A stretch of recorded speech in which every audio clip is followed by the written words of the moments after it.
tọ́rọ̀ bá ti di pé èèyàn ń fà á kò tóra wọn mọ́ nǹkan ti ń dàrú wọ́n lẹ́nìkan ló ṣépè fún wọ́n lè gun ìdílé ló ń dá láàmú kò rí jẹ kò rí mu kò rí ná kò rí lò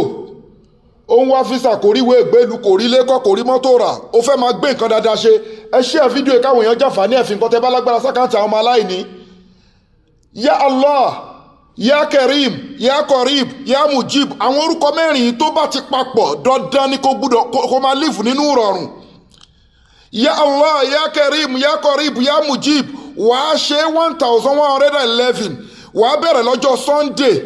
wàá parí ẹ̀ lọ́jọ́ Saturday pẹ̀lú àwẹ̀ bísíní láì tààlà anytime tó bá wù ẹ́ ló lè ṣe àmọ́ Sunday ló máa bẹ̀rẹ̀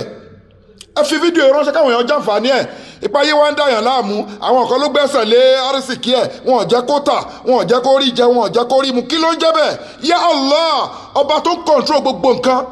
Ya Karim ọba alápọ̀nlé Ya Qarib the caretaker Ya Mujib ọba tó ń dáhùn gbogbo ìpè bẹ́ẹ̀ ni ujibu dawata da'i sada hani falyastajibu li wal yu'minu bi la'allahum yarshudun bẹ́ẹ̀ ni kò ṣe máa ṣe gbogbo ẹ̀yin tẹ́lẹ̀ ń lo ètò àdúrà wa nínú organisation yìí ni àtàyẹ̀yìn olólùfẹ́ wa online ni a nídìí Hajj àti Umurah ní organisation wa ẹ fi tọ organisation wa lọ́rẹ aláwọn èèyàn tá a máa fún kó máa jẹ́ sàdákà járíyà fún yín ẹ fi fídíò ìránṣẹ́ káwọn èèyàn jàǹfààní ẹ̀ Ya Allah, Ya Karim, Ya Qarib, Ya Mujib 1111 ló máa ṣe wàá bẹ̀rẹ̀ lọ́jọ́ Sunday wàá parí ẹ̀ ní Saturday pẹ̀lú àwẹ̀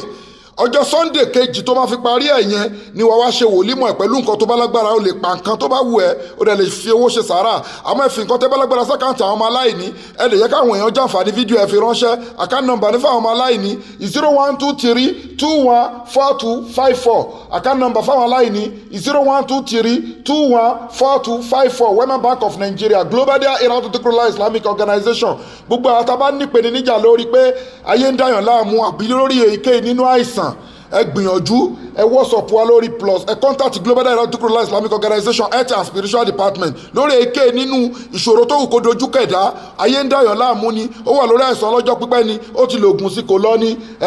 kò ìlọsíwájú ò bá ni ẹ WhatsApp wa lórí plus 2761295638 +2761295638 innali izata lillahi jami'a gbogbo agbára ọlọ́run ọba lónìí o ẹ fi fídíò ẹ fi ránṣẹ́ Ya Allah, Ya Karim, Ya Qarib, Ya Mujib 1111 wàá bẹ̀rẹ̀ ní Sunday wàá parí ẹ̀ ní Saturday wàá ṣe sàárà ẹ̀ ní Sunday kejì bí sínú láì tààlà wàá dúpẹ́ fọlọ́run gbogbo nǹkan ìrọ̀rùn ni ó máa jẹ́.